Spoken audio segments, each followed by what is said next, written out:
शिंदेंच्या शिवसेनेचे माजी खासदार हेमंत गोडसे सध्या पक्षामध्ये नाराज आहेत। हेमंत गोडसे यांच्या नाराजीचं कारण काय असा सवाल त्यांना उपस्थित केला जातोय। मध्यंतरी गेल्या काही दिवसांपासून हेमंत गोडसे भाजपच्या वाटेवर आहेत का या चर्चांना देखील उधाण आलं होतं। हेमंत गोडसे आपल्या सोबत आहेत। आपली नाराजी का बरं आहे? मला असं वाटतं का आपल्या पक्षामध्ये आज आपल्या राज्याचे मुख्यमंत्री माजी मुख्यमंत्री आदरणीय शिंदे साहेब यांनी अतिशय उत्कृष्ट काम या महाराष्ट्राच्या जनतेच्या सेवेसाठी या ठिकाणी केलं। परंतु ज्या प्रकारे इतर जिल्ह्यांमध्ये जी काही संघटन असेल, मजबूतीकरण असेल किंवा इतर जी काही पक्षांतर्गत जी काही सिस्टीम आणि डिसिप्लिन असायला पाहिजे ती तिचा अभाव असल्या कारणानं गडबाजींना जास्त उधाण त्या ठिकाणी येतं आणि म्हणून इतर पक्षांप्रमाणे आपल्याही पक्षामध्ये प्रॉपर सिस्टीम्स आणि डिसिप्लिन जर असली तर निश्चित ह्या गडबाज्या आपल्या अंतर्गतच असतील, आपल्या परिवारामध्येच असतील आणि त्या चव्हाट्यावरती जाणार नाही यासाठी त्याचं नियोजन करणं अतिशय आवश्यक आहे। त्याचबरोबर आपल्या राज्याचे माजी मुख्यमंत्री शिंदे साहेबांनी ज्या प्रकारे काम केलं तर एकटे त्यांना जी काही साथ इतर सगळ्याच ठिकाणावरून मिळायला पाहिजे तर ती त्यांचे जे कोणी आहेत तर ते सर्वच मंत्रीगण आहेत आणि मग त्यांनी देखील त्याच्या जिल्ह्यांमध्ये जर संघटनेमध्ये लक्ष दिलं, निवडणुकांमध्ये लक्ष दिलं तर निश्चित आपल्याला येणाऱ्या काळामध्ये महापालिका आहे, जिल्हा परिषद आहे, चांगलं यश त्या ठिकाणी मिळेल असं आपलं मत आहे। सिस्टीम आणि डिसिप्लिन पाहिजे म्हणजे नेमकं काय अपेक्षित आहे तुम्हाला? मला असं वाटतं का सिस्टीम आणि डिसिप्लिन म्हटल्यानंतर इतर जे काही पदांच्या नियुक्त्या असतील किंवा जे काही प्रोटोकॉल्स असतील त्या प्रोटोकॉल्सप्रमाणेच आणि अनेक विषय समजा आज जिल्हा पातळीवरचे अनेक प्रश्न घेऊन आपला पदाधिकारी जर राज्य पातळीवरती जातोय तर ते जर प्रत्येकाने वेळोवेळी वेळ दिला तर मला असं वाटतं का बऱ्याचशा गोष्टींचं निरासन त्या ठिकाणी होईल। आणि इतर पक्ष म्हटले तुम्ही कुठल्या पक्षाची कार्यपद्धती तुम्हाला जास्त भावते, चांगले वाटते? मला असं वाटतं का आज भाजपमध्ये जर आपण बघितलं तर निश्चितच चांगल्या प्रकारचं संघटन कौशल्य आहे आणि म्हणजे शिस्त आणि सिस्टीम त्या ठिकाणी चांगली। पण तुमच्याकडे का नाही आहे? तर त्याचा जो अभाव आहे तर तोच लवकरात लवकर त्या अंमलात आणण्याची आवश्यकता आहे। शिंदे साहेबांवर तुम्ही म्हणतात की भार जास्त आहे, ते पक्ष संघटनेकडे व्यवस्थित लक्ष देऊ शकत नाही का आजच्या घडीला? 100% ते पक्ष संघटनेसोबत ते तर 24 तासापैकी 18 तास काम करायला तयार आहेत, परंतु तशाच प्रकारचं कामं जर इतरांनी केलं तर येणाऱ्या काळामध्ये पक्षाला चांगले म्हणजे आणखीन इतरांनी म्हणजे कोण नाही? इतर जे मी मगाशी म्हटलं का मी सर्वच मंत्र्यांनी जर त्याच्यामध्ये जर प्रत्येकाने जर चांगला हातभार लावला तर मला असं वाटतं का निश्चित संघटना मजबूत होईल। पण मग हे मंत्री का लक्ष घालत नाही?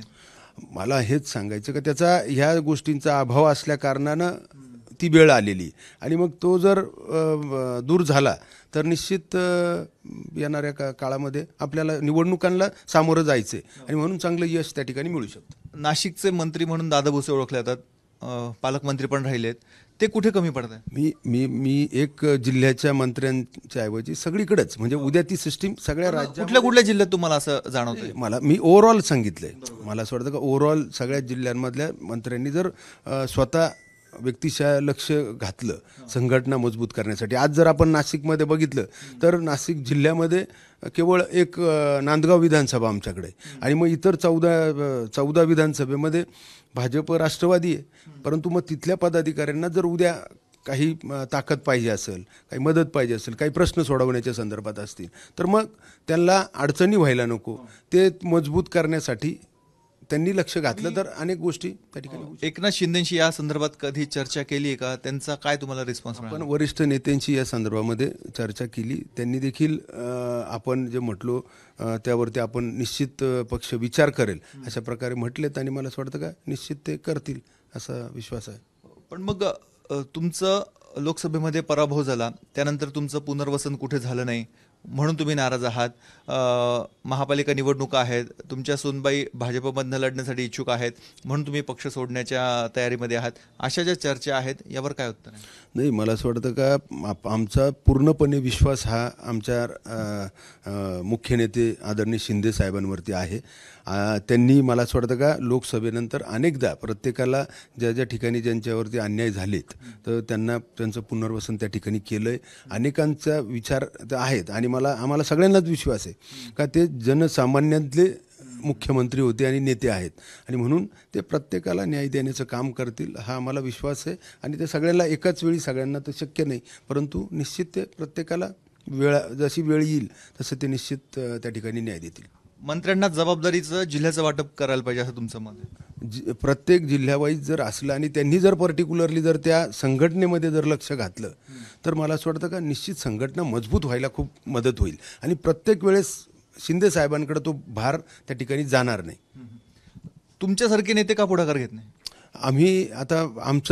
आम्ही अनेकदा त्या ठिकाणी मी सांगितलं का 3-4 वेळेस आपण तिथं सांगितलंय आणि निश्चित पक्ष देखील त्याचा सकारात्मक विचार करतो. पक्ष संघटना मजबूत करण्यासाठी तुम्ही म्हणा किंवा तुमच्यासारखे इतर नेते का पुढाकार घेत? आम्ही तर जवळजवळ आपण संपूर्ण नाशिक जिल्ह्यामध्ये म्हणजे महाराष्ट्रामध्ये नाशिक लोकसभा एक आहे का प्रत्येक गावात आणि प्रत्येक वार्डामध्ये शाखा आहे.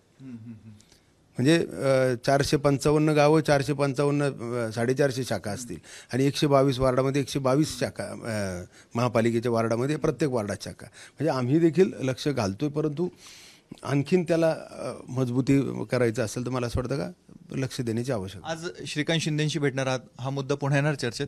मी काही आमच्या सामाजिक प्रश्नांसाठी मुंबईला चाललोय, त्यांची भेट देखील त्या ठिकाणी होईल आणि या संदर्भामध्ये आपण यापूर्वी बोललेलो आहे, पुन्हा एकदा त्यांच्याकडे हा विषय मांडणार आहोत.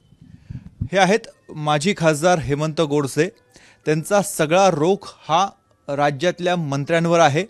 राज्यातले मंत्री हे त्या जिल्ह्यामध्ये लक्ष देत नाहीये, पक्ष संघटना मजबूत करण्याकडे लक्ष देत नाहीये, हा त्यांचा रोख आहे. या संदर्भात त्यांनी उपमुख्यमंत्री एकनाथ शिंदे यांच्याकडे देखील आपली मागणी, आपली तक्रार दिलेली आहे, परंतु त्यावर अद्याप अंमलबजावणी झाली नाही. त्यामुळे हेमंत गोडसे सध्या नाराज आहेत, परंतु ही नाराजी पक्षांतर्गतच राहते का त्यांना पक्षांतर करायला भाग पाडते हे बघणं अत्यंत महत्त्वाचं आहे. कॅमेरामॅन मयूर बारगजे सह मुकुल कुलकर्णी, एबीपी माझा, नाशिक. एबीपी माझा, उघडा डोळे बघा नीट.